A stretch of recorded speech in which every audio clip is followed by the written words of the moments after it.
এই ধরনের পরিস্থিতিতে নিরপেক্ষ ইলেকশন করা সম্ভব হবে না।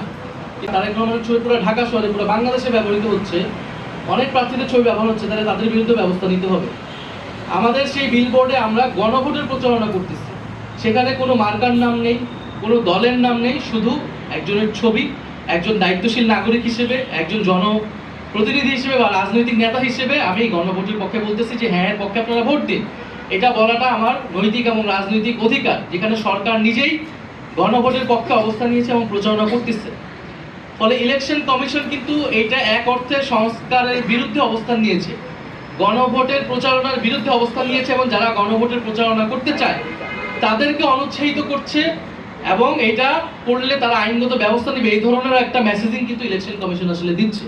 ফলে এই কাজগুলো করা মোটেই উচিত হচ্ছে না, এবং এটা নিরপেক্ষতা, লেভেল প্লেইং ফিল্ড, এই সব কিছুকে কিন্তু নষ্ট করে দিচ্ছে। এই ধরনের পরিস্থিতিতে নিরপেক্ষ ইলেকশন করা সম্ভব হবে না।